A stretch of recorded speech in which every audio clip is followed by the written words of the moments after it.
Parte 2. Aventura. 6. Temporada de jacaranda. Sigue tu camino. La mayoría de la gente sigue las normas. Mi padre no lo hacía. Era un tipo extraordinario. Quería sobrevolar el mundo entero. A mi padre, Joshua Haldeman, le encantaba explorar lugares nuevos y desconocidos, y puesto que no se conformaba con un coche, se compró una avioneta Bellanca que terminó formando parte de la familia. Estaba hecha de lona y tenía un propulsor. La bautizamos como Winnie, en honor a mi madre. Mi madre se llamaba Winifred, aunque todo el mundo la llamaba Win. Era una mujer fabulosa, y a medida que fueron pasando los años fui dándome cuenta de que además era brillante. Sus padres habían emigrado de Inglaterra para instalarse en Canadá, y mi madre se crió en un pueblecito llamado Moose Jaw. En 1727, la familia de mi padre dejó su Suiza natal y se mudó a Filadelfia. Él nació en Minnesota y cuando tenía 4 años se mudó a una granja de Waldeck, Saskatchewan. Mis padres se conocieron justo después de la Gran Depresión. Fue una época horrible para los canadienses. La población hacía colas interminables y suplicaba por un mendrugo de pan y por una atención médica básica para sus hijos. Estaban desesperados por sobrevivir y no tuvieron más remedio que recurrir al trueque para poder llevarse algo a la boca. Mi padre había estudiado medicina quiropráctica en Davenport, Iowa. Domaba caballos a cambio de un techo bajo el que cobijarse y un colchón sobre el que dormir, y ofrecía sus servicios de quiropráctico a cambio de 3 comidas al día. Mi madre solo tenía 16 años. Trabajaba en la redacción del Moose Jaw Times Herald. Era una de las 2 únicas personas que el periódico tenía contratadas, y a pesar de tener el sueldo más bajo, mantuvo el trabajo porque su familia dependía de los 4 chavos que le pagaban a la semana. A los 20 años se apuntó a una academia de baile y como se le daba de maravilla, viajó a Chicago, Nueva York y Vancouver para estudiar danza y arte dramático. ¿Te imaginas los eternos viajes en tren que tenía que hacer para poder acudir a estos centros? Y ser una mujer soltera en esa época, eso sí era una aventura. Después de la Gran Depresión, mis padres se mudaron a Regina, Saskatchewan, y abrieron sus propios negocios. Mi padre, una consulta privada como quiropráctico, y mi madre, una escuela de danza.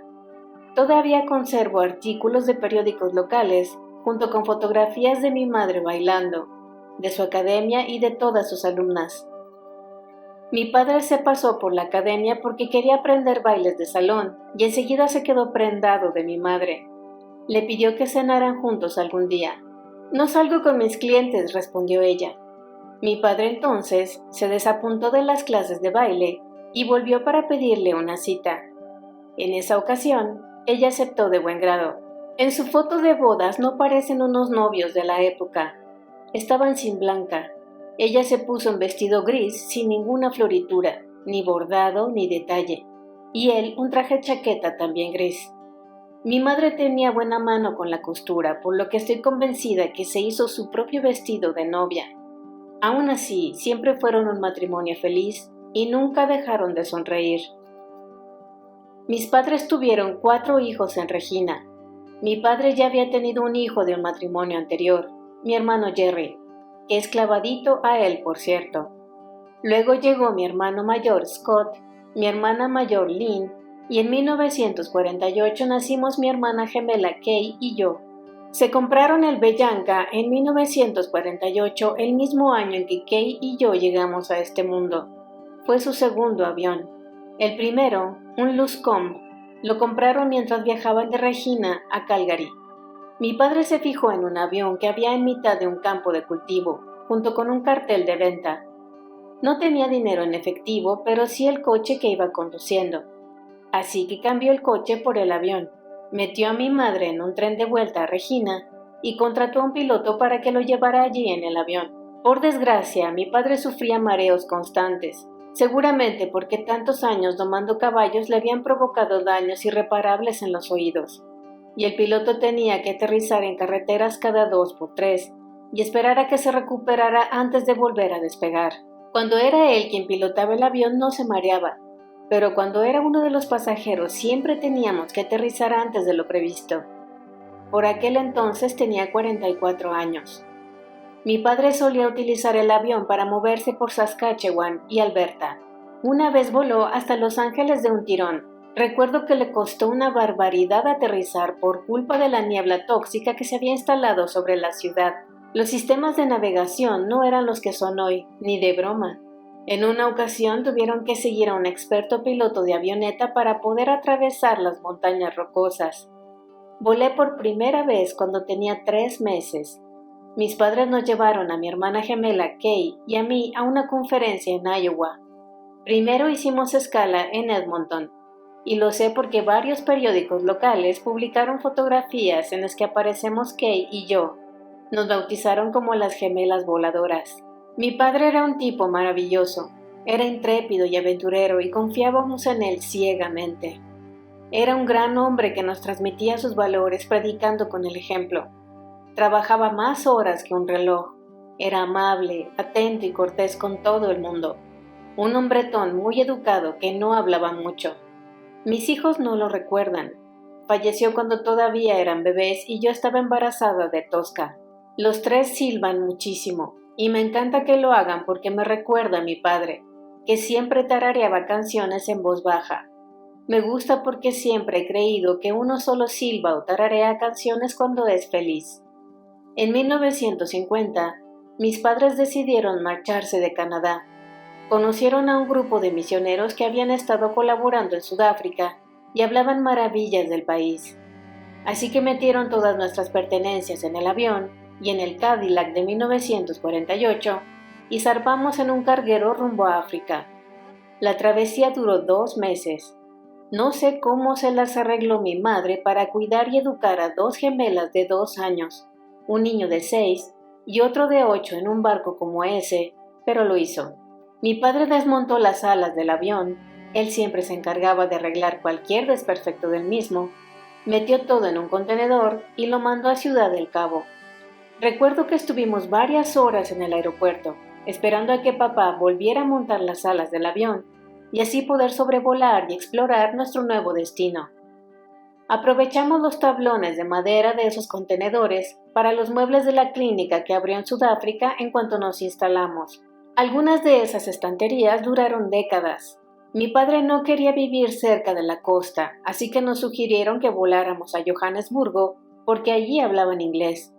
En Pretoria, que estaba bastante cerca, todo el mundo hablaba Afrikaans, por lo que imaginamos que sería más difícil integrarnos. Pero cuando sobrevolamos Pretoria era temporada de jacaranda, y toda la ciudad estaba cubierta por un manto de flores lilas. Mi padre jamás había visto nada tan hermoso, y dijo, nos instalaremos aquí. Crecí en Pretoria, en una casa rodeada de árboles enormes, algo muy poco habitual en las llanuras de Saskatchewan. La gente era muy cariñosa y nos recibió con los brazos abiertos. Los afrikaners llamaban tío y tía a cualquier adulto, Om y Tani, tanto si los conocían como si no. Nos pareció un detalle adorable. En Canadá todos creían que estábamos chiflados, porque mis padres pilotaban un avión con un solo motor junto con todos sus hijos. Era algo insólito. Pero cuando nos mudamos a Sudáfrica, creyeron que estábamos como auténticas cabras. Una persona nos llamó americanos locos. Éramos canadienses, por supuesto, pero ellos nos metían en el mismo saco. La gente pensaba que éramos una familia rara porque hacíamos las cosas a nuestra manera. No era solo porque viniésemos de un país distinto, pues de hecho en Canadá también hacíamos las cosas a nuestra manera. Éramos una familia rara por los viajes que hacíamos, por los uniformes que mamá nos cosía para ir a la escuela en lugar de comprarlos, como hacía el resto de los alumnos, porque tomábamos café en lugar de té, porque la puerta trasera de nuestra casa siempre estaba abierta a cualquiera que viniera a vernos, mientras que el resto del mundo prefería que les avisaran antes de ir a su casa, y porque preparábamos los bocadillos del recreo con pan integral, y no con pan blanco. Mis padres nunca nos dieron una paga semanal.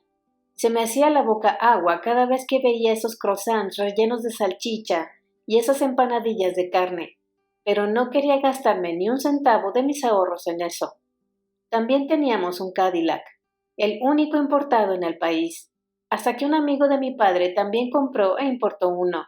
Y para colmo, teníamos un avión.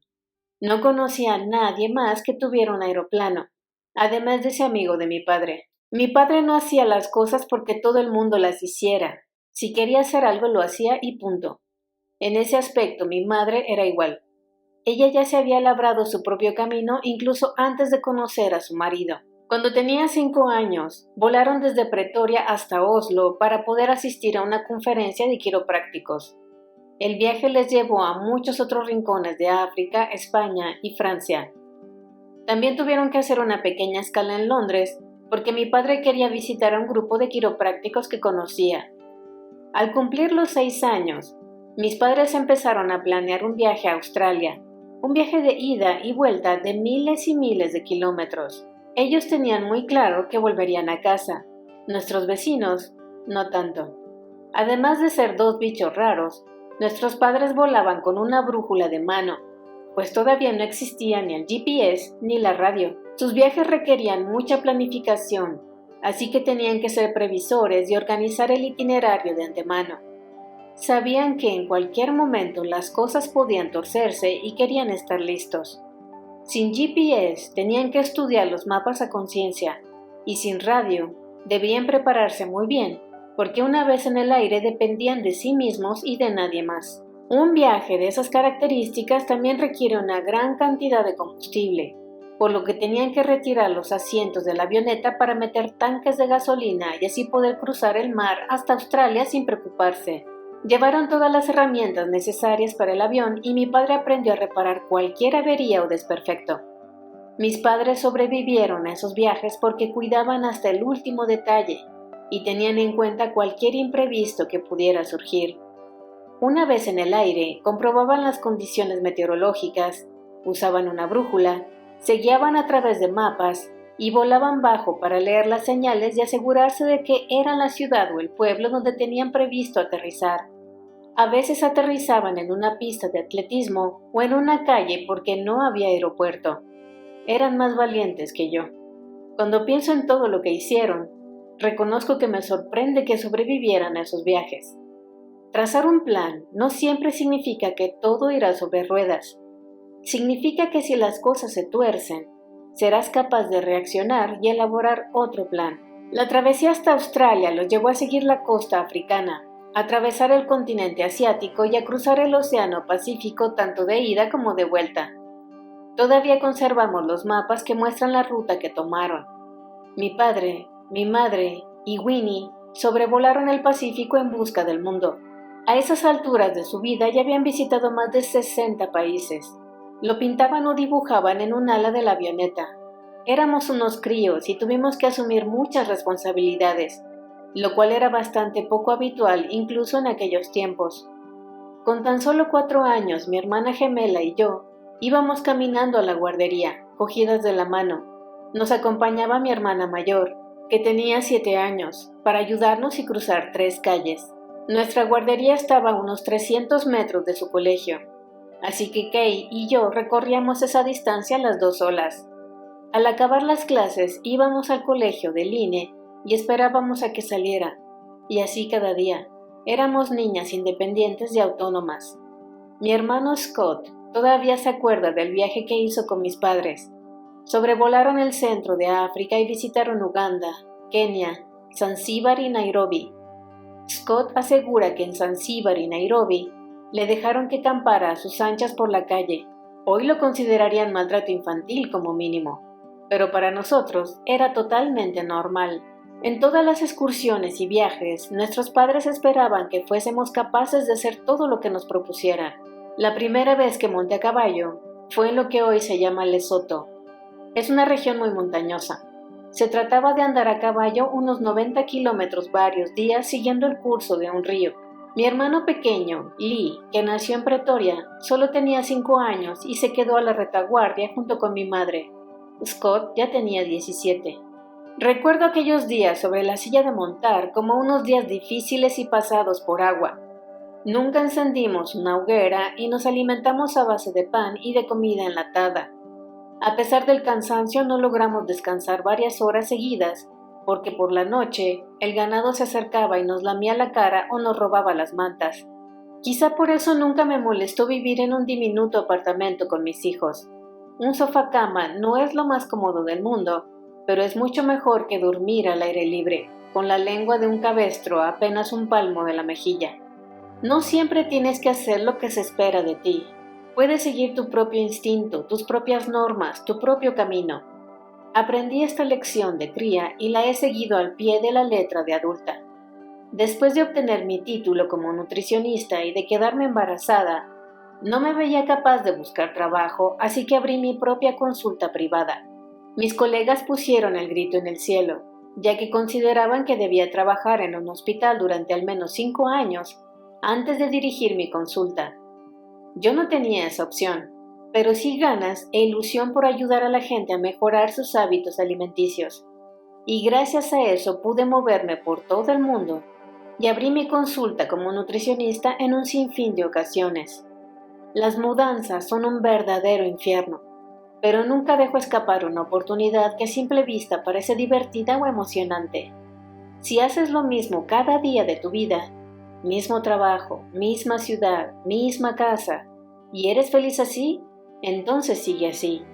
Pero si eres infeliz con esa rutina, o eres una persona inquieta e inconformista, y te apetece dar un cambio en tu vida, sé valiente y busca qué puedes hacer, dónde quieres vivir, y qué trabajo te llenaría lo bastante como para sentirte satisfecho. Descubrir lugares desconocidos y mezclarte con gente nueva puede abrirte la mente y hacerte muy feliz. Mi padre siempre decía, no hay nada que un Haldeman no pueda hacer. Siempre lo he creído, y mis hermanos también, y estoy segura de que se lo he transmitido a mis hijos. Ahora no hay nada que un Musk no pueda hacer. 7. Exploración. Planea lo esperado y prepárate para lo inesperado. Cada julio, que en Sudáfrica es invierno, mi familia se iba de excursión en busca de la ciudad perdida de Kalahari. En aquella época, lo que ahora conocemos como Botswana era Bechuanalandia. Algunas veces mi padre cogía el avión y mi madre el coche, y otras veces íbamos todos en una especie de camioneta, brújula en mano, y tardábamos más de 3 semanas en cruzar el desierto del Kalahari. Mi madre llenaba el maletero del coche con provisiones de comida, agua y gasolina para 3 semanas, y sus 5 hijos, por supuesto. Mi padre sacó la idea de buscar esa ciudad perdida de un libro de Guillermo Farini, un autor canadiense que atravesó el desierto a finales del siglo XIX, montado en una carreta tirada por un buey.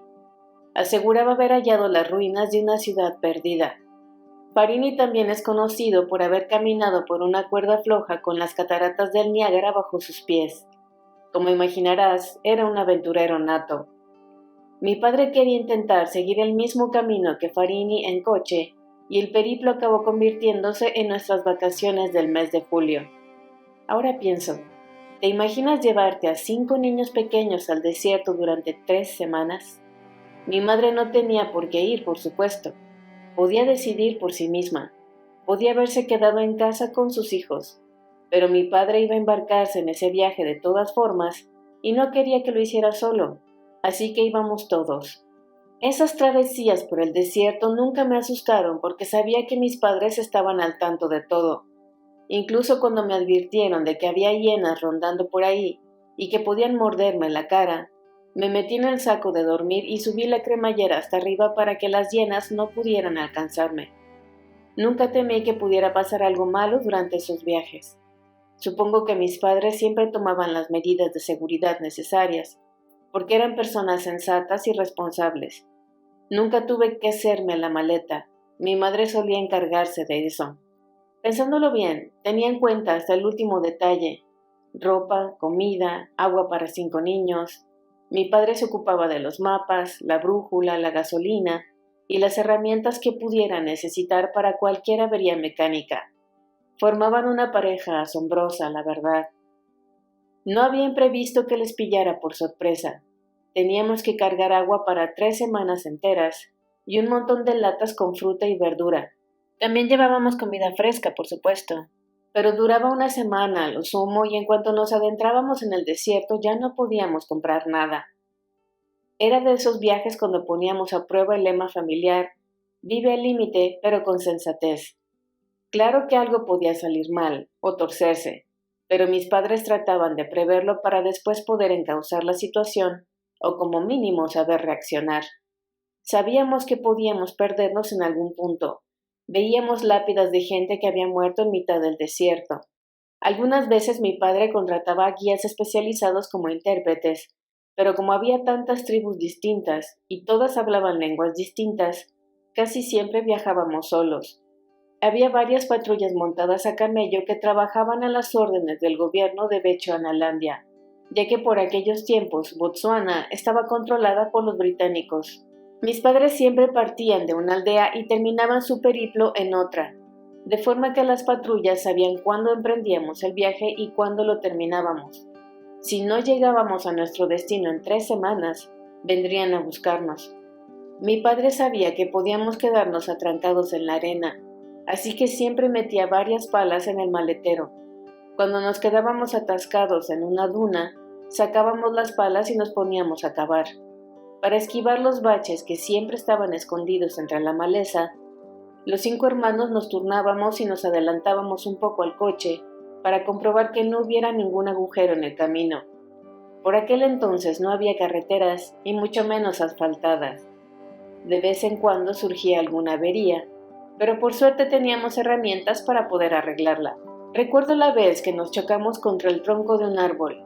Mi padre y Scott, mi hermano mayor, encendieron una hoguera, calentaron una barra de hierro y solucionaron el problema en un periquete para que pudiéramos continuar el viaje. Siempre había cosas que se estropeaban o se rompían. Nunca entrábamos en pánico. Intentábamos arreglarlas y seguíamos adelante. En la vida tenemos miedo a cosas que jamás llegan a ocurrir. Siempre que nos pase algo malo debemos encontrar una solución. En una ocasión entró combustible en el tanque de agua potable, pero aún así nos la bebimos porque no teníamos alternativa. En cuanto pudimos compramos agua mineral y ya está. Nos levantábamos al alba, recogíamos el campamento y conducíamos hasta que el sol empezaba a ponerse en el horizonte. Teníamos una tienda de campaña donde guardábamos todas las provisiones de comida. Todos teníamos alguna tarea asignada. Kay y yo nos encargábamos de recoger ramas secas y mi hermano mayor de encender una hoguera. Mamá se ocupaba de la cocina. Mezclaba un poco de agua, huevo en polvo, leche en polvo, harina y levadura y nos preparaba unos scones deliciosos en una enorme olla de hierro forjado. En mitad del desierto nos poníamos las botas con scones deliciosos y recién hechos. ¿Te imaginas lo previsora que llegaba a ser? Tenía que tomarse muchas molestias para poder prever todo lo que íbamos a comer, y para colmo cocinaba de maravilla. Mi padre tenía un permiso de armas para disparar a un animal por semana y así alimentarnos. Solía cazar conejos o pintadas, y si teníamos suficiente comida para toda la familia, daba lo que sobraba a alguna tribu que vivía en la zona. Aprendimos a disparar en el desierto, y he de decir que mi madre era quien tenía mejor puntería de todos. Llevábamos todo lo que se nos ocurría que pudiésemos necesitar durante el viaje. Kay y yo teníamos un cuenco con agua para asearnos cada mañana y cada noche. En el desierto las temperaturas eran extremas. Por la noche bajaban en picada y hacía tanto frío que el agua se helaba. Por la mañana teníamos que romper el hielo para poder lavarnos la cara y las manos. Aprendimos a vivir sin las comodidades de un hogar. Cuando no tienes nada más, te adaptas a la situación.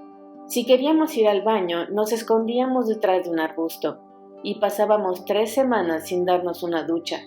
No era para tanto porque estábamos en mitad del desierto y la arena no ensucia mucho. Mientras nuestros padres tenían la nariz metida en las páginas de un mapa, nosotros devorábamos libros. Tengo fotografías de los 5 leyendo. Mis padres me enseñaron a que no se necesitan muchas comodidades para vivir feliz. Y gracias a ellos, aprendí que uno siempre puede reducir gastos. No te endeudes, no envidies a gente que vive rodeada de lujos. Esfuérzate y haz las cosas lo mejor que puedas. Lucha por lo que realmente quieres y quizá, con un poco de suerte, alcances todos tus objetivos. Un invierno decidimos contratar a un guía. Se llamaba Hendrik. Dormía junto al fuego porque según él era el lugar más seguro, ya que ningún animal se atrevería a acercarse a las llamas.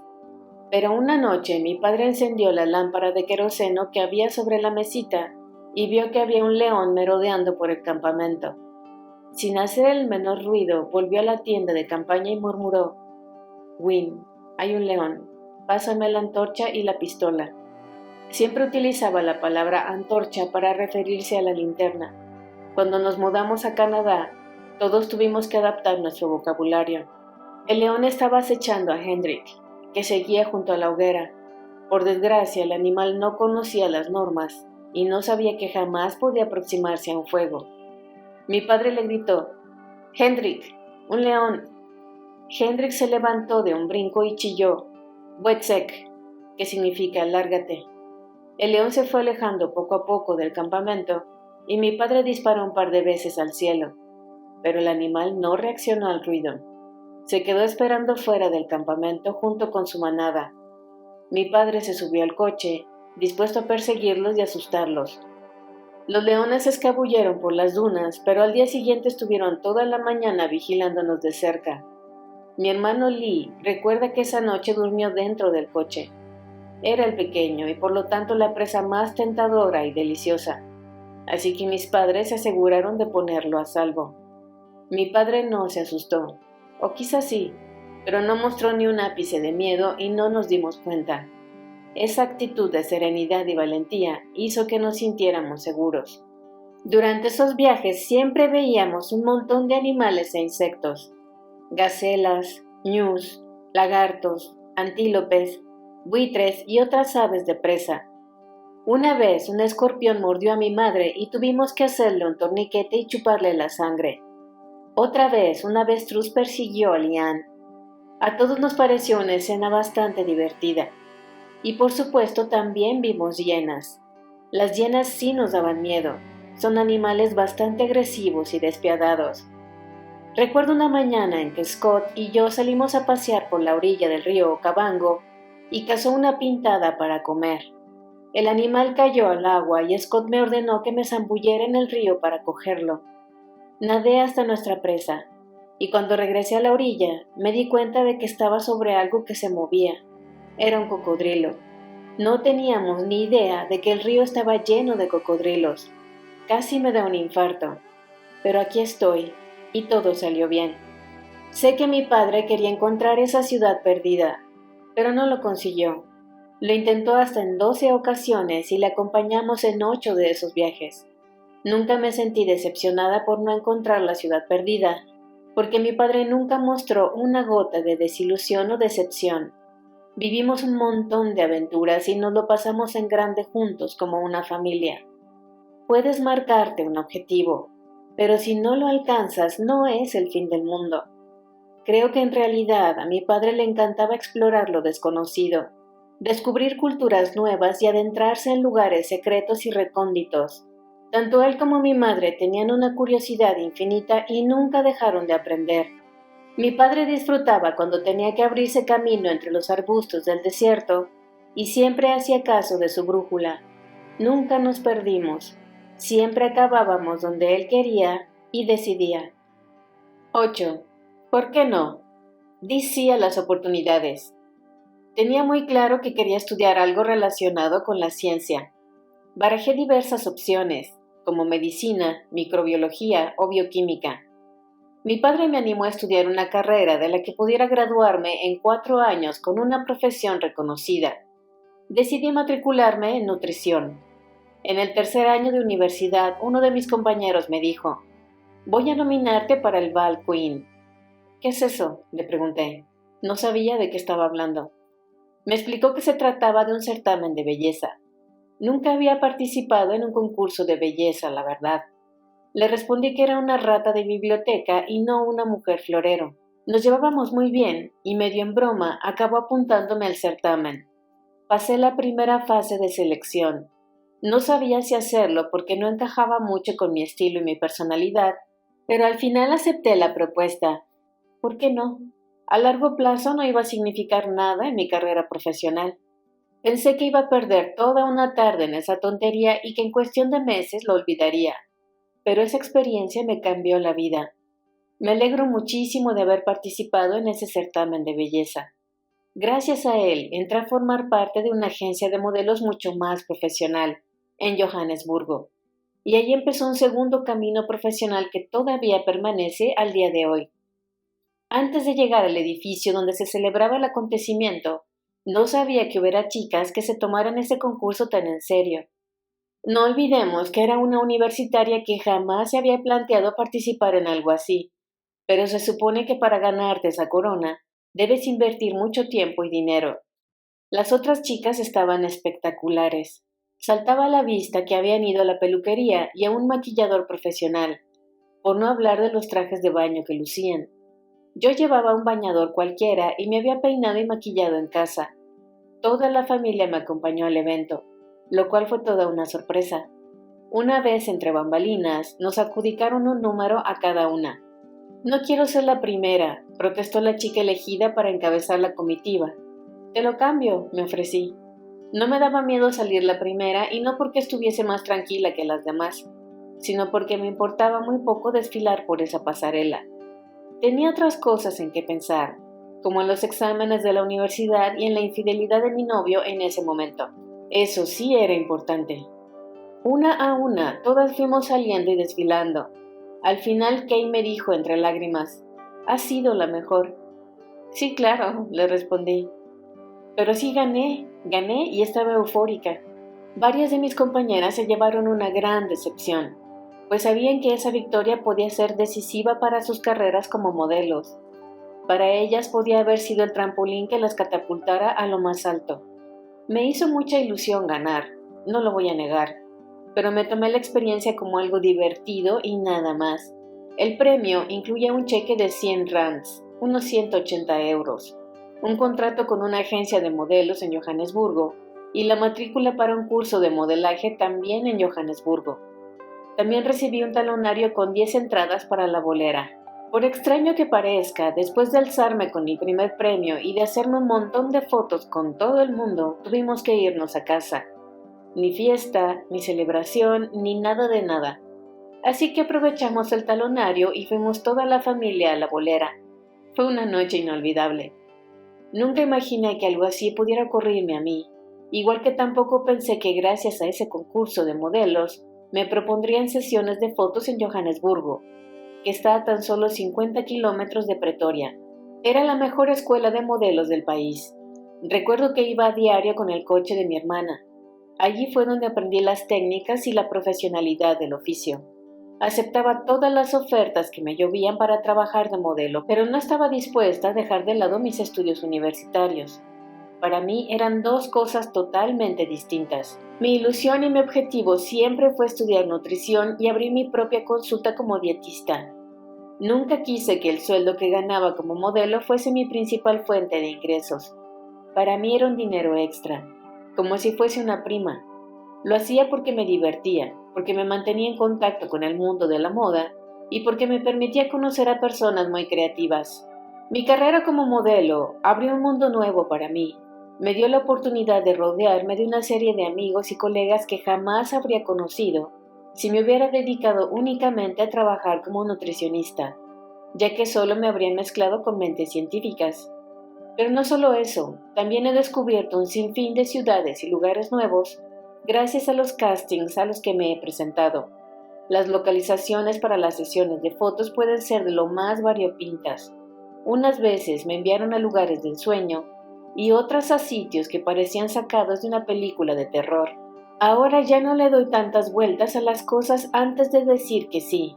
Acepto las oportunidades si me pica la curiosidad o si me resultan interesantes, o me parecen divertidas, o si creo que pueden mejorar algo en mi vida. Si te apetece hacer cambios en tu vida, pregúntate ¿por qué no?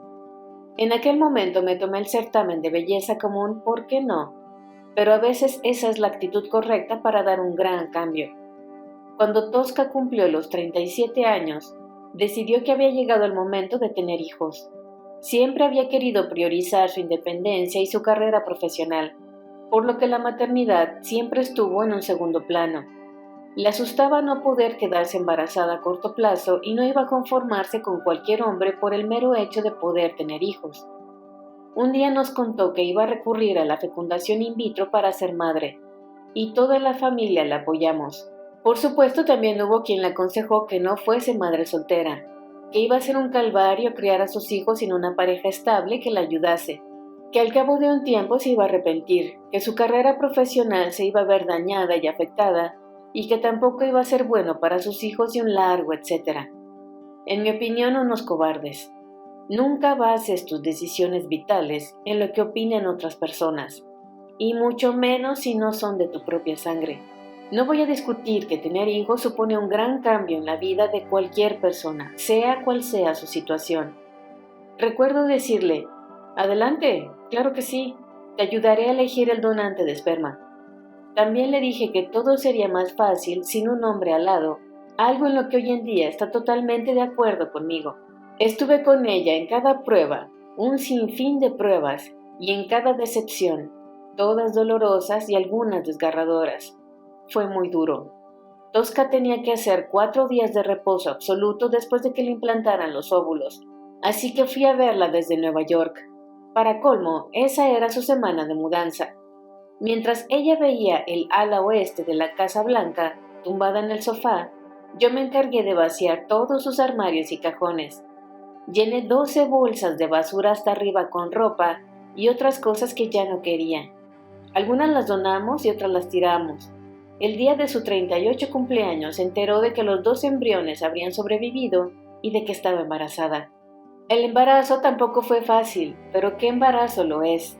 Ahora tiene 2 hijos sanos y hermosos que nos alegran las mañanas y que nos retan y desafían.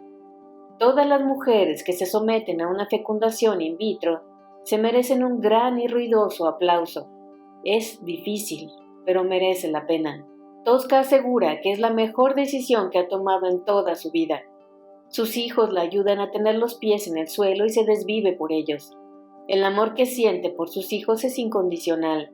Siempre dice que gracias a ellos ve el mundo de una manera totalmente distinta y se pregunta qué puede hacer para construir un mundo mejor y cómo puede ayudarlos.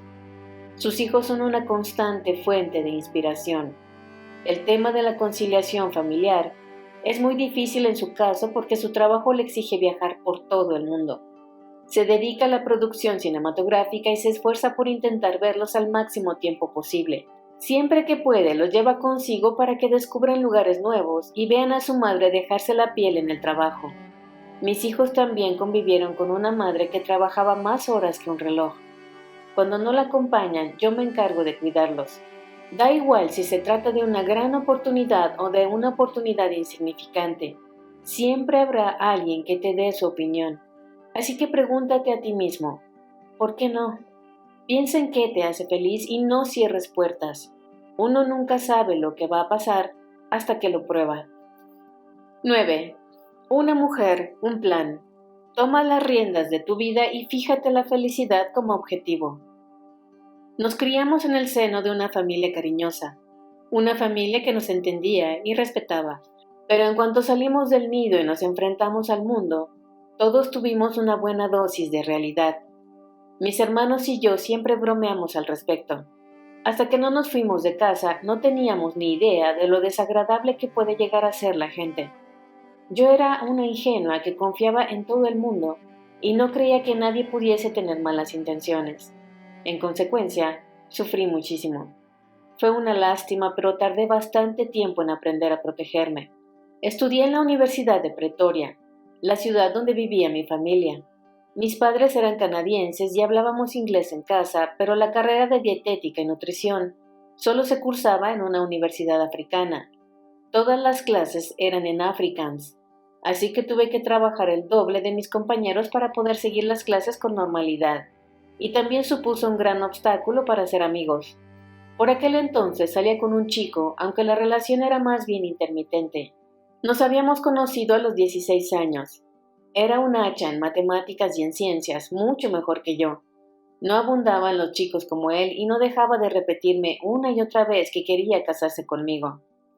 Cuando me enteré de que me estaba engañando con otra chica, me sentí herida y traicionada. Estaba tan triste que ni siquiera me apetecía comer. Me pasé una semana llorando a lágrima viva y adelgacé 5 kilos. Semanas después me presenté al certamen de belleza de Baldwin. Ganar aquel certamen me sirvió para formarme como modelo profesional, pero también me proporcionó un contrato y una vida fuera de la universidad. Tenía que trasladarme a Johannesburgo para trabajar de modelo, y la verdad es que no se me daba nada mal. Me alcé con el título de Miss LM Radio, la emisora de referencia que todos escuchábamos porque solo ponía grandes éxitos. Fui finalista en el concurso de Miss Sudáfrica. Pensé que si ganaba, por fin podría dejar la universidad. Estaba cansada y harta de estudiar toda la carrera en Afrikaans. El último año había sido un auténtico calvario. Nunca imaginé que estudiar física y química en un idioma que no fuese mi lengua materna sería tan difícil y tan exigente. En un intento de aliviar todo ese estrés y frustración recurrí a la comida. Comía muchísimo, tanto que cuando me gradué de la universidad pesaba casi 93 kilos. Como es de suponer, no me alcé con el título de Miss Sudáfrica. Empecé a buscar trabajo de nutricionista. Me presenté a varias entrevistas, pero o estaba demasiado cualificada para esa oferta o no lo suficiente. En una entrevista en la que me descartaron en la primera ronda, me presentaron a una persona que dirigía una empresa alimentaria y que estaba buscando un experto en dietética y nutrición para su oficina en Ciudad del Cabo. Me ofreció el puesto y acepté de inmediato. Tuve que mudarme a Ciudad del Cabo, por supuesto. Tenía 21 años. Mi novieta intermitente, a quien no había visto en los últimos 12 meses, se presentó por sorpresa en Ciudad del Cabo para verme y apareció con un anillo de compromiso. Me juró y me perjuró que seguía enamorado de mí y que no volvería a engañarme nunca más. Me prometió que si aceptaba la propuesta de matrimonio y me casaba con él, cambiaría. Mi respuesta fue un rotundo no, y por lo tanto no acepté el anillo. Él regresó a Pretoria y les contó a mis padres que había aceptado casarme con él. Se quedaron bastante sorprendidos porque no sabían que estábamos saliendo juntos, y no lo estábamos. Kay, que seguía viviendo en casa de mis padres en Pretoria, llevaba varios años saliendo con el mismo chico. Así que, como era de esperar, empezaron a organizar los preparativos de la boda. Mi padre tuvo la brillante idea de celebrar una boda por partida doble. A todo el mundo le pareció una idea estupenda. Se encargaron de todos los detalles, como diseñar las invitaciones, imprimirlas y enviarlas. Empezaron a llegar regalos. Me enteré de la noticia a través de un telegrama que decía «Enhorabuena». Ni siquiera sabía que estabas prometida. No podía creer lo que estaba leyendo. Me quedé de piedra. El telegrama también decía que debía dejar el trabajo, hacer las maletas y volver a casa porque la boda se iba a celebrar en un mes. Quizá a la juventud de hoy en día todo esto le resulte muy extraño, pero no olvidemos que estábamos hablando de la Sudáfrica de 1970, donde no podíamos hacer llamadas de teléfono de larga distancia porque costaban un riñón. Nos comunicábamos a través de telegramas y si se trataba de una urgencia, movíamos cielo y tierra para poder contarlo en persona. La tradición mandaba que el pretendiente siempre debía pedir la mano de la novia al padre antes de hincar la rodilla.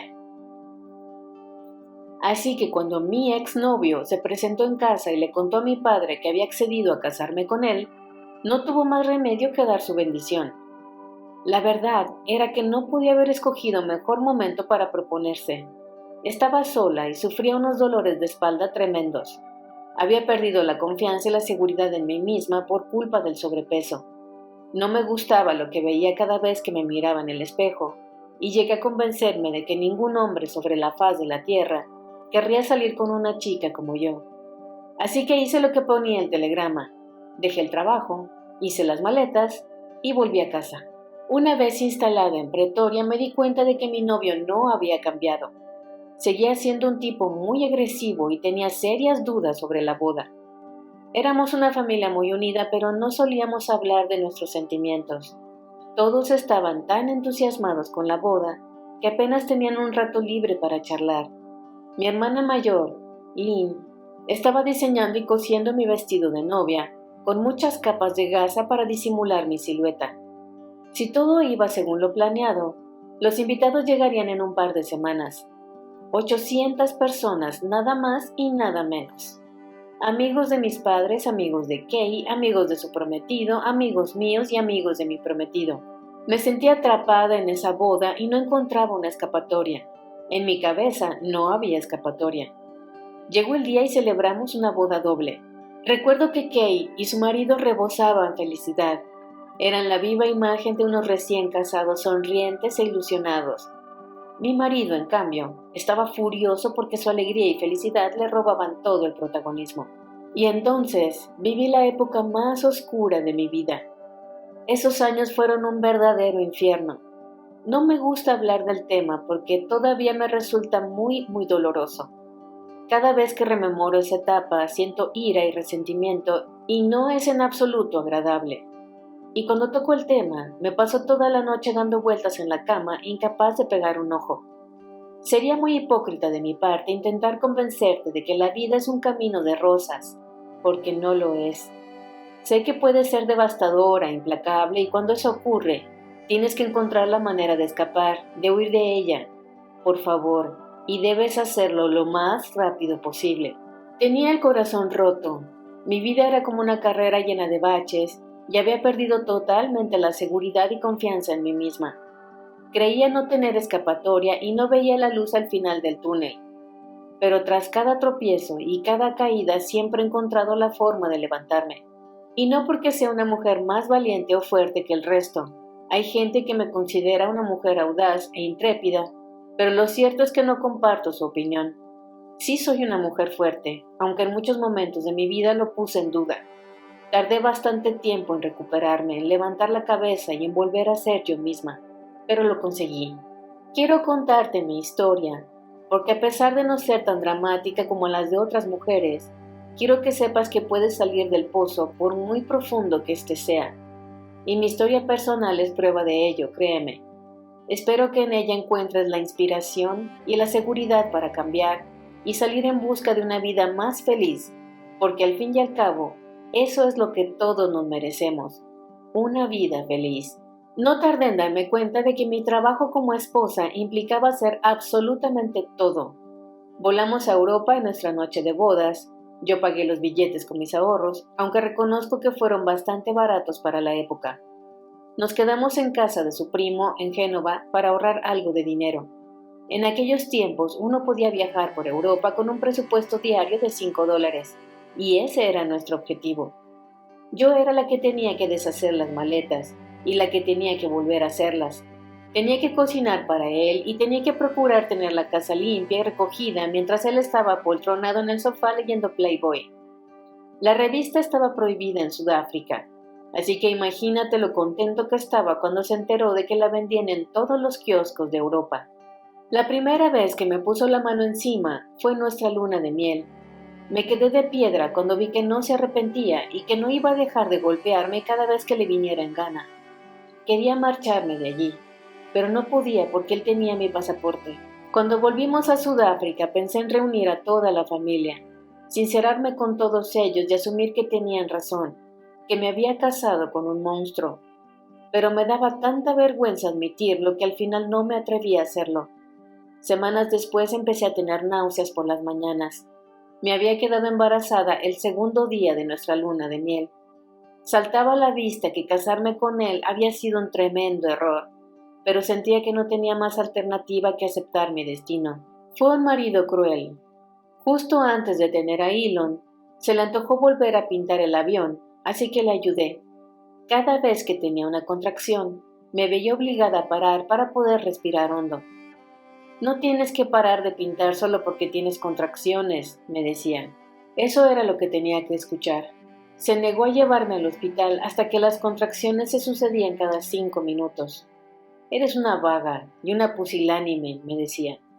Llegué al hospital tan tarde que no pudieron administrarme anestesia epidural, por lo que iba a tener un parto natural, una experiencia inolvidable a la par que dolorosa. La enfermera se acercó a mi marido. Acaríciele la espalda, le va a ayudar a sentirse mejor. ¿Perdón? ¿Qué dijo?, replicó él. Ella debería acariciarme en la espalda a mí y no al revés. Mira en qué taburete he tenido que sentarme. ¿Sabe qué? Yo me voy de aquí. Avíseme cuando esté de parto. Esa era la clase de hombre que era mi marido. Me convertí en una veinteañera rodeada de responsabilidades. Por las mañanas trabajaba a las órdenes de mi marido. Escribía a máquina un sinfín de especificaciones de ingeniería y le llevaba las cuentas de la empresa. Y me pasaba algunas tardes encerrada en la pequeña consulta de nutrición que había instalado en casa. Después de Elon vinieron Kimball y Tosca. 3 partos en 3 años y 3 semanas. Además de todo esto, también tenía que ocuparme de cuidar y educar a los hijos, de limpiar y ordenar la casa y de tener un plato de comida encima de la mesa 3 veces al día. Mis padres nos propusieron construir una casa en una parcela que había junto a la suya, y eso fue lo que hicimos. Tenía una furgoneta que había comprado con mis ahorros. La llené de ladrillos, cemento y vigas de madera y fui a la parcela. Recuerdo que los niños jugueteaban en el asiento del copiloto. En aquella época ni siquiera había cinturones de seguridad. El albañil de confianza de mis padres nos ayudó a construir esa casa. Nunca olvidaré el día que puso los azulejos en el cuarto de baño. Estaba embarazada y tenía una panza enorme. Después de muchas horas de trabajo, por fin terminamos la casa. Solíamos pasar los fines de semana allí. Mi padre falleció de un accidente de avión. Volaba junto al marido de Kay, mi cuñado, y ninguno de los dos sobrevivió a la tragedia. La única preocupación de mi marido era averiguar cuánto dinero íbamos a recibir por la muerte de mi padre. Creo que no cobraremos ni un centavo. Me parece que mi madre será la única que cobre algo del seguro, le expliqué. Pues yo no estoy de acuerdo, me contestó. No me casé contigo para que tu madre se quedara con todo el dinero. Heredamos la avioneta de mi padre y compramos la parcela en la que habíamos construido nuestra casa a un precio irrisorio. Él seguía furioso porque quería más. Tiempo después, Kay volvió a casarse. Su segundo marido era quiropráctico y Kay compró la clínica de nuestro padre, que además estaba justo al lado de su casa. Mi marido puso el grito en el cielo porque consideraba que Kay había sacado mayor tajada que yo de la herencia. Recuerdo que se indignó y enfadó muchísimo. De hecho, no volvió a dirigirle la palabra a mi familia en 2 años. Les prohibió ver a mis hijos y cuando mi madre me llamaba por teléfono, apenas charlábamos. Le murmuraba 4 cosas, me despedía a toda prisa y colgaba. Es un hombre, te ha llamado un hombre, decía cuando se daba cuenta de que había hablado por teléfono, y luego me daba una paliza. No era ningún hombre, sino mi madre, pero si me atrevía a replicarle me castigaba con otra tunda. Tuve que alejarme y apartarme de mi familia. Fue una época muy oscura y muy dolorosa en mi vida. Como el negocio de mi marido iba viento en popa, compró más coches, una avioneta y un barco. Era un fanfarrón que disfrutaba alardeando de su dinero allá donde iba. Eso era lo único que le importaba. Mi marido, con el que estuve casada muchos años, me repetía a diario que era una mujer aburrida, estúpida y fea. Para mis adentros pensaba, a ver, no puedo hacer nada para dejar de ser tan sosa y aburrida, pero no puedo ser tan tonta y estúpida si tengo una carrera de ciencias y tampoco puedo ser tan fea si he ganado varios certámenes de belleza y trabajado como modelo. Pero nunca lo dije en voz alta porque de haberlo hecho, me habría ganado una tremenda paliza. A veces, cuando no le contestaba y me quedaba callada, murmuraba entre dientes, sé lo que estás pensando, y me golpeaba solo por haber hecho eso. Creo que tenía 25 años, año arriba, año abajo, cuando leí Yo estoy bien, tú estás bien. Ese libro me dio fuerzas y esperanza. Mi marido intentó varias veces quitármelo y escondérmelo porque no quería que lo leyera. De vez en cuando organizábamos cenas en casa e invitábamos a nuestros amigos. Él se empeñaba en que toda la comida tenía que ser casera, incluido el pan. No me gusta cocinar y nunca he tenido buena mano para eso, así que compré varios recetarios. Seguía las recetas al pie de la letra y conseguí elaborar unos platos maravillosos a la par que deliciosos. Incluso delante de los invitados me hablaba con desprecio, llegando a insultarme. Eran situaciones tan violentas e incómodas que poco a poco la gente dejó de venir a casa. Y cuando empezaron a declinar invitaciones decía, ¿lo ves? La cena que preparaste estaba asquerosa y eres una aburrida, por eso no quieren volver. Aparqué mi carrera como modelo en cuanto tuve a mi primer hijo. La verdad es que nunca creí que un día volvería a trabajar como modelo. En ese momento, No habría podido aceptar ningún trabajo porque tenía moretones en todo mi cuerpo. Nunca olvidaré el día que fuimos a la fiesta del Oktoberfest con 3 parejas más. Todo el mundo estaba bebiendo cerveza y pasándoselo bomba. Como es lógico, algunos habían bebido más de la cuenta. Las 3 esposas que nos acompañaban eran mujeres hermosas y despampanantes. Yo, en cambio, estaba irreconocible escondida bajo un vestido clásico y conservador, que contrastaba con los vestidos modernos y elegantes de esas mujeres. Las 4 nos levantamos de la mesa para ir al cuarto de baño, y los tipos que había en la mesa de al lado nos soltaron un silbido. «Hola, preciosas. ¿Les han dicho alguna vez que son unos bombones?», dijeron, o algo parecido. Mi marido se puso hecho un basilisco. Empezó a gritarme y a llamarme zorra. Se abalanzó sobre mí para darme un bofetón delante de todo el mundo. Había perdido la cabeza y el control. Con el tiempo se había ido volviendo cada vez más loco. Al principio solo me golpeaba en casa, pero el maltrato había llegado a tal punto que ya no se acobardaba ni siquiera en público. Los maridos de mis amigas lo agarraron y me lo quitaron de encima, y ellas me acompañaron a casa de mi madre, que se llevó un susto tremendo al verme aparecer a las 2 de la madrugada en su casa, dando golpecitos en el cristal de su ventana. No olvidemos que llevaba más de 2 años sin verme un pelo. A la mañana siguiente, él se presentó en casa y le suplicó a mi madre que me dejara volver con él. Lloró a moco tendido y me pidió 1000 disculpas por lo ocurrido. «No vuelvas a ponerle la mano encima. Si lo haces, se mudará conmigo», le contestó mi madre. Se enfadó muchísimo al enterarse de que llevaba meses apaleándome. Ella no entendía por qué no le había explicado que mi matrimonio se había convertido en un infierno. Creo que me avergonzaba admitirlo, y me daba miedo que además de a mí también pudiera hacerle daño a mi familia. Por increíble que parezca, hizo caso a mi madre y nunca más volvió a darme un tortazo. Pero antes de eso llegó a golpearme incluso delante de los niños. Recuerdo que Tosca y Kimball, que por aquel entonces rondaban los 2 y los 4 años respectivamente, se echaban a llorar como magdalenas en un rincón, y que Elon, que tenía 5, le daba puñetazos en la parte trasera de las rodillas para intentar que parara. Fue un alivio que dejara de pegarme cuando nuestros hijos todavía eran pequeños, porque de esa manera quizá olvidarían esos episodios tan terribles. A partir de entonces ya solo iba a tener que aguantar su maltrato verbal, y aunque los golpes cesaron, los insultos fueron todavía peor. Sin embargo, por fin me había librado del dolor y de los moretones. Un día, Letty me llamó por teléfono para preguntarme si tenía disponibilidad para un trabajo como modelo. Ahora que por fin no tenía cardenales por todo el cuerpo, podía aceptar propuestas. Él se puso furioso al enterarse. Me siguió hasta el lugar donde se celebraba el desfile y se escondió detrás de una columna para vigilarme todo el tiempo. Se coló entre bambalinas mientras un peluquero me arreglaba el cabello. Quería palizar al pobre chico por el mero hecho de tocarme la cabeza. Quería controlar todo lo que hacían, sin excepción. Me amenazó con destrozarme la cara con un cuchillo y con dispararle a los niños en las rodillas si me atrevía a divorciarme de él.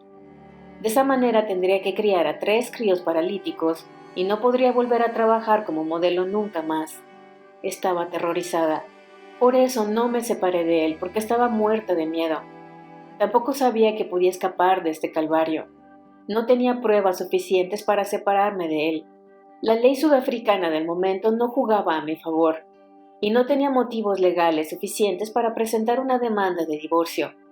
El maltrato no se consideraba un motivo de divorcio. De hecho, eso era lo que hacían los hombres. Eso era lo que me habían enseñado. El año que aprobaron la ley de ruptura del matrimonio irreparable fue cuando me convencí de que podía divorciarme. De la noche a la mañana vi que tenía una escapatoria y que podía salir de ahí. La primera decisión que debía tomar era a dónde ir. Podía haberme mudado con mi madre, pero pensé que si lo hacía la pondría en peligro. Lo último que quería era que él la acusara o la amenazara. Habíamos vendido la casa de vacaciones que construimos junto a la de mis padres y compramos una segunda residencia cerca de Durban, en mitad de la nada. Fue allí donde me llevé a mis hijos. Fue toda una suerte tener esa opción. Su abogado nos había propuesto poner la casa de Durban a mi nombre. «No», replicó él de inmediato, «no quiero que nada esté a su nombre». El abogado recitó la lista de sus propiedades: una casa, un yate, una avioneta y 6 coches. Todo estaba a su nombre. Si las cosas se torcían y alguien le denunciaba, se arriesgaba a perderlo todo. Me da lo mismo, murmuré. Pon la casa a su nombre. ¿Estás segura de que quieres que esté a mi nombre? Respondió él. Sí, puedes quedártela si quieres, le aseguré. Está bien, ponla a su nombre. En cuanto oí esas palabras, sentí una oleada de tranquilidad en mi interior. Hicimos un ingreso bastante cuantioso para la entrada con una hipoteca de $300 al mes. Fui una mujer afortunada porque aunque cambiaron la ley, no me quedé en la calle. Mis hijos tenían un techo bajo el que dormir y gracias a eso pude marcharme de esa casa. No me daba miedo asumir la hipoteca porque con los años había logrado ahorrar bastante dinero. Mi marido era un mindundi cuando nos casamos, pero nunca le faltó trabajo como ingeniero y la verdad es que llegó a atesorar una auténtica fortuna. Él había ahorrado muchísimo más dinero que yo, claro está, pero en mi cuenta tenía lo suficiente como para alimentar a mis hijos y pagar la hipoteca al menos durante los primeros meses. Mientras estuvimos casados, no hubo un solo día en que no temiera a mi marido. Eso no cambió durante el proceso de divorcio. Vivía con miedo. Todavía no tenía la resolución del juez en mis manos cuando se presentó sin avisar en mi casa, en Durban, y me persiguió por la calle con un cuchillo. Me escondí en la casa de mi vecina, que en ese momento estaba en la cocina. Al jardín, me dijo en voz baja, mis amigos están allí. Entró en la cocina como un energúmeno y con el cuchillo todavía en la mano. Quiero a mi mujer, dijo. ¿Te apetece una taza de té? Le respondió mi amiga. Más tarde me confesó que se quedó tan estupefacta que no se le ocurrió decir otra cosa. No sé qué fue lo que hizo, pero funcionó. Se derrumbó. Rompió a llorar y entre lágrimas le explicó que echaba de menos a su esposa y que estaba dispuesto a todo para recuperarme. Mi vecina casi se muere del susto y yo también. Después de eso pedí una orden de alejamiento. Lo único que quería era librarme de él de una vez por todas. Así que me puse en contacto con 2 abogados que además eran pacientes míos. Uno era un tiburón despiadado, especialista en divorcios, y el otro un abogado inmobiliario. Contraté al segundo abogado porque no quería meterme en un juicio interminable. Quería acabar con ese matrimonio lo antes posible, no quería su dinero, lo único que quería era la custodia de mis hijos. El día del juicio me puse una minifalda roja, una blusa blanca y unos zapatos de tacón de aguja rojos. Me arreglé el pelo y me maquillé como si fuese a pasearme por una alfombra roja. Mi madre me miró de los pies a la cabeza y me dijo, lávate la cara, recógete el cabello y cámbiate ahora mismo. Ponte cualquier vestido viejo de tu hermana y zapatos planos. Elegí un vestido de florecitas que me iba como un saco y entré en los juzgados como una conservadora ingenua e inocente. El juez me dedicó una sonrisa embaucadora y se puso a coquetear conmigo. ¿De verdad su marido quiere pedirle el divorcio? Firmó los papeles, le respondí. No podía mentir al juez y decirle que estaba deseando librarse de su esposa. Mi marido no quería el divorcio, pero había firmado los papeles. Lo único que le pedía era la custodia de mis hijos, pero el juez dictaminó que tenía que darme el 5% de todos sus ingresos y pagar todos los gastos escolares, médicos y dentales de los niños, lo cual, dicho sea de paso, nunca cumplió. También decretó que tenía que darme un coche de 4 puertas para poder llevar a los niños a todas partes. Él tenía 5 coches de lujo y mi furgoneta a su nombre, pero antes de dar su brazo a torcer, compró el coche más barato y destartalado que encontró en el mercado de segunda mano. Un Toyota Corolla sin ventanillas eléctricas ni aire acondicionado. Como buen caballero que era, también me ofreció un Jaguar o un Mercedes, pero con una condición, que él debía inspeccionarlo en persona cada mes. Sabía que era otra de sus artimañas para intentar controlarme, así que elegí el Toyota, no estaba nada mal. Ese coche bastaba para llevarme allá donde quisiera, y así él no tenía que venir a meter las narices a mi casa cada mes. Estaba a la mar de contenta porque al fin tenía un coche solo para mí. Abrí mi propia consulta de nutrición de inmediato. En Sudáfrica todo el mundo se tomaba muy en serio todo lo relacionado con una buena alimentación, y en cuestión de semanas médicos de Durban empezaron a recomendarme a sus pacientes. Además me empezaron a llegar ofertas para trabajar como modelo. El viento por fin había empezado a soplar a mi favor. A pesar de trabajar tanto y tan duro, tenía que hacer malabares para llegar al final de mes y poder pagar la hipoteca. Los niños tenían uniformes escolares, lo cual fue una suerte porque eran más baratos que la ropa normal. No me daba ningún capricho y me compraba la ropa en tiendas de segunda mano. Durante los primeros años, los niños pasaban un fin de semana al mes con su padre. Me encargaba de prepararles la mochila para que no les faltara nada, pero siempre volvían con lo opuesto. Los mandaba de vuelta a casa sin ropa y sin mochilas, así que no tenía más remedio que comprarles ropa nueva cada mes. Me desquiciaba cada vez que regresaban con las manos vacías porque no podía permitirme ese gasto. Lo hacía a propósito. Siempre decía que un día u otro volvería a sus brazos. Estaba convencido de que me convertiría en una indigente y que no podría alimentar a mis hijos. Se pasó 10 años poniendo demanda tras demanda para pedir la custodia de los niños. Esas demandas me costaron todos mis ahorros, pero me consolaba saber que ya no tenía que aguantarlo las 24 horas del día. Aunque todos los juicios, todos los preparativos de la defensa y el miedo de perder a mis hijos eran un verdadero calvario, al menos era mejor que vivir aterrorizada todo el tiempo. Nunca volví con él. Por muy terrible y difícil que sea, tienes que hacer de tripas corazón y seguir adelante. Vale la pena, créeme. Si vives con alguien a quien tienes miedo o pavor, debes trazar un plan para escaparte de ahí. Si tu relación de pareja te hace sentir infeliz o te amarga la existencia, haz todo lo que esté en tu mano para cortarla de raíz. Yo soporté esa situación demasiado tiempo porque albergaba la esperanza de que algún día él o las cosas cambiarían. Pero nada cambió hasta que yo provoqué un cambio. Cuando te armas de valor y dejas una relación, es normal que las cosas se compliquen o se pongan feas. Tal vez te embargue una tremenda soledad. Pues bien, tendrás que aprender a convivir con ella.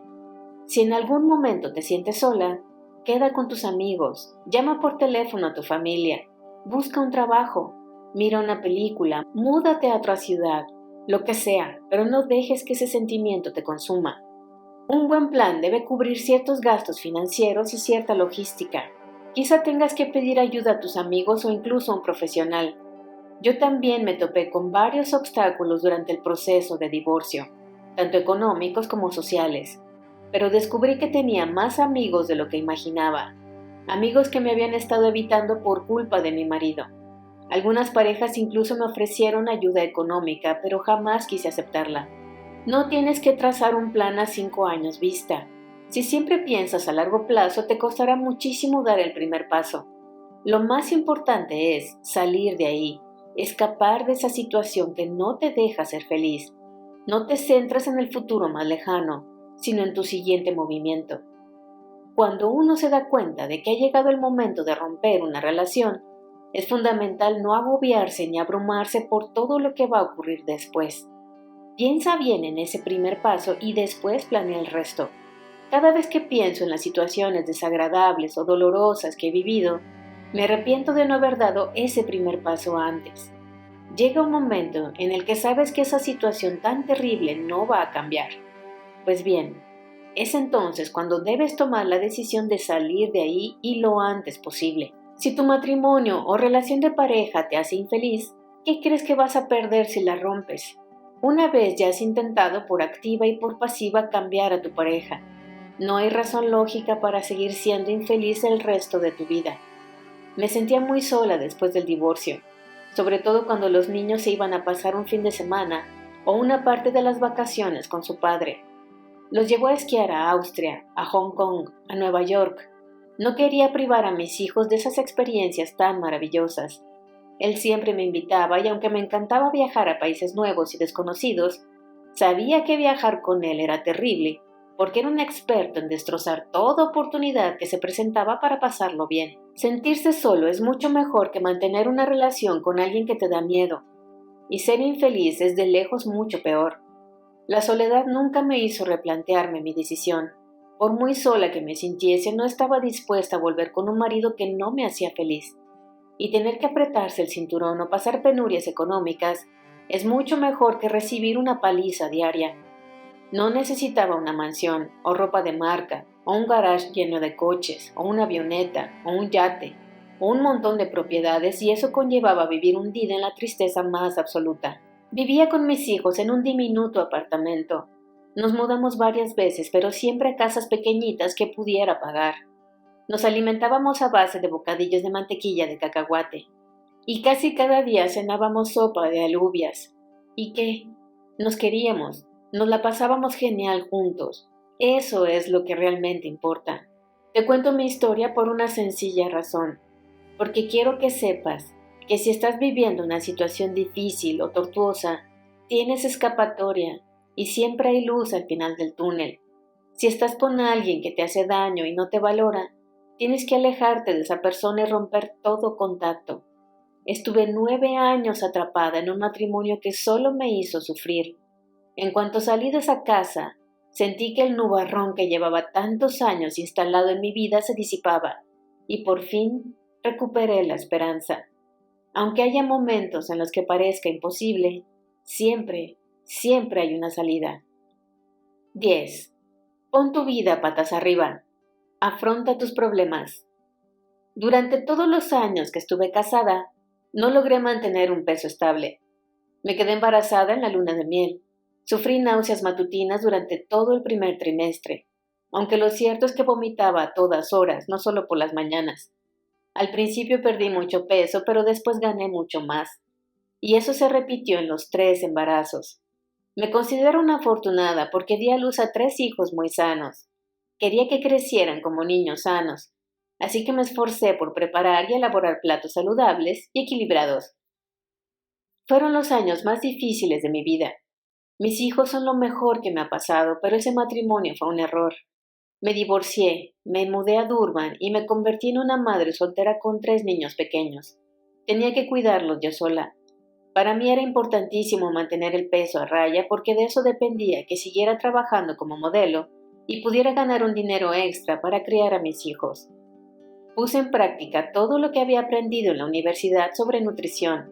Solo comía cuando tenía hambre y seguía una dieta sana y saludable. Me alimentaba a base de cereales, leche, verdura, fruta, bocadillos de pan integral con mantequilla de cacahuate, sopa de alubias, pescado en lata y de vez en cuando pollo. Lo cierto es que fue bastante fácil, ya que no podía permitirme el lujo de gastar dinero en la compra y la comida sana y saludable es muy asequible. En Durban tuve que esforzarme para conocer a gente y socializar un poco. Me eché varios novios, pero ninguno parecía estar a la altura de lo que creía que mi familia merecía. Kay decía que era una imán de mamarrachos, y debo reconocer que no andaba desencaminada. Una noche que había salido con unas amigas, un tipo se me acercó y me tiró los tejos. Le seguí la corriente y enseguida empezamos una relación. Él me aconsejó que perdiera algo de peso porque creía que me sobraban unos kilos. No estaba gorda ni mucho menos, pero aún así adelgacé para complacerlo. Fueron unos meses muy estresantes. Me quedé como una sílfide porque seguía una dieta muy restrictiva y la seguía a rajatabla. Me pidió que me casara con él. Dije que no por una sencilla razón, porque me estaba engañando con otras mujeres. Aún así, organizó una fiesta sorpresa para pedirme matrimonio delante de todos nuestros amigos y familiares. Supongo que por aquel entonces seguía un patrón. Él empezó a construir una casa enorme para nosotros, con un montón de habitaciones para sus hijos y para los míos, y con un despacho gigante y una sala de espera para que pudiera seguir ejerciendo como nutricionista desde casa. Cada vez que trataba de devolverle el anillo de compromiso, me amenazaba con suicidarse. Así que tuve que cambiar de estrategia. Si veía que me miraba, me ponía a devorar galletas como si no hubiera un mañana. Recuperé todo el peso que había perdido y algunos kilos de más. Me encantaba comer cosas fritas, grasientas, dulces y empalagosas. Pero lo que me empujaba a comerlas no era el placer, sino la infelicidad y el estrés. Volví a pesar 93 kilos. Engordé todos esos kilos por tan solo un par de meses, pero tardaría casi una década en recuperar una silueta mucho más sana y saludable. Por supuesto, esto entonces no lo sabía. No podía seguir así. Debía hacer algo al respecto, debía trazar un nuevo plan, pero estaba tan desmoralizada que me parecía imposible, hasta que una de mis amigas vino a casa y me rescató. Su consejo fue muy sencillo: dedicar media hora al día a recordar momentos felices. Según ella, me ayudaría a decidir qué hacer y qué paso dar. Nunca había practicado meditación. De hecho, nunca había dedicado un solo minuto a sentarme o a pensar o reflexionar. Pero mi amiga insistió en que tenía que hacerlo, sí o sí. Para mí era muy extraño, pero lo probé porque ¿qué podía perder? Estuve sentada más de media hora, pero mi cerebro parecía haberse quedado paralizado. Nada. Intenté recordar momentos en los que había sido feliz. Nada. Estaba tan triste y tan abatida que ni siquiera podía rememorar tiempos felices. Pensé, a ver, el instituto fue muy divertido, pero sabía que no iba a volver al instituto. Caí en la cuenta de que la época más feliz de mi vida había sido como estudiante de la universidad, a pesar del estrés que había conllevado cursar toda la carrera en Afrikaans. La ventaja fue que mi dominio del Afrikaans mejoró muchísimo. Fue entonces cuando decidí ir a Bloemfontein a realizar mis prácticas de nutrición. Lo dejé todo de la noche a la mañana, incluido el precioso apartamento de Durban, y me mudé junto con mis 3 hijos a un pueblecito en el corazón del país en el que todo el mundo hablaba Afrikaans. Estaba tan triste que me dije a mí misma, la mudanza valdrá la pena. Aquel pueblecito no ofrecía mucha vida social y menos a una mujer divorciada con 3 niños a su cargo. Pero tampoco me importó mucho porque el trabajo me tenía totalmente absorbida. Vivía con mis hijos en la consulta del médico. Los niños dormían en la habitación y yo en el sofá que había en el comedor. No me arrepentí en ningún momento de la decisión porque por fin me había alejado de aquella relación y de toda esa tristeza. Ya no vivía en un lugar que me recordaba día y noche todo el dolor que había sufrido a lo largo de mi vida. En un intento de recaudar fondos para becar a algunos estudiantes de nutrición, empecé a ofrecer clases gratuitas de modelaje e imagen personal. La experiencia fue muy positiva y algunos de los alumnos que habían asistido a mis clases y talleres me convencieron para que abriera una escuela de modelos. Me embarqué en esa aventura y fue todo un éxito. Recibí el apoyo de todo el mundo, incluyendo a hijos de profesores de la universidad, compañeros de trabajo, amigos, e incluso la prensa y otros medios de comunicación. Organizaba desfiles de moda, daba clases de nutrición y de seguridad en uno mismo, y lo mejor de todo, me la pasaba en grande. Y aún tuve tiempo para sacarme un máster. ¡Qué manera de desarrollar y reforzar mi autoestima! La vida me sonreía. Impartía clases por las tardes, por lo que esa era toda la vida social que tenía. Era un pueblecito universitario y nadie me juzgaba por mi peso o mi silueta, lo cual me tranquilizaba muchísimo. Hasta llegué a salir con algunos chicos que además de guapos eran más jóvenes que yo. Quería dar un impulso a la carrera profesional de las modelos que estaba formando en mi escuela, así que viajé hasta Johannesburgo y me planté frente a la mejor agencia de modelos de la ciudad, G3, para enseñarles sus fotografías. La gente que me recibió se llamaba Gaenor Becker. No mostró ni una pizca de interés por mis modelos. Me dio un repaso de arriba abajo y dijo, ¿y si te contrato a ti como modelo? No, yo ya no trabajo como modelo. Durante esos meses había adelgazado unos 10 kilos, pero en ningún momento me había planteado retomar mi carrera como modelo. Gaenor aseguró que ahora contrataban a modelos de talla grande porque había mucha demanda y me animó a aceptar la oferta, porque además tenía experiencia en el sector. Una vez más me pregunté a mí misma, ¿por qué no? Empecé mi carrera como modelo de talla grande el día que volé a Johannesburgo para grabar varios anuncios para televisión. Como era la única modelo de talla grande en Sudáfrica, enseguida comencé a viajar por todo el país para participar en desfiles y en sesiones de fotos mientras terminaba el máster en el que me había matriculado. A veces necesitaban una modelo de talla grande, otras una modelo que no aparentara 20 años, y yo era la única que encajaba en ese perfil. Gaenor y yo enseguida hicimos buenas migas, y con el paso del tiempo nos convertimos en muy buenas amigas. Me mudé a Johannesburgo y un día, como quien no quiere la cosa, Gaenor me dijo, he conocido al tipo más terrible y espantoso sobre la faz de la tierra. Se llama Musk. Pues es mi exmarido, le contesté. Se casó con una amiga mía y justo después de la boda la echó de casa a patadas. Es él, sin duda, le respondí. Un par de años después me preguntó, ¿te gustaría conocer a Sue Musk? Claro, le respondí.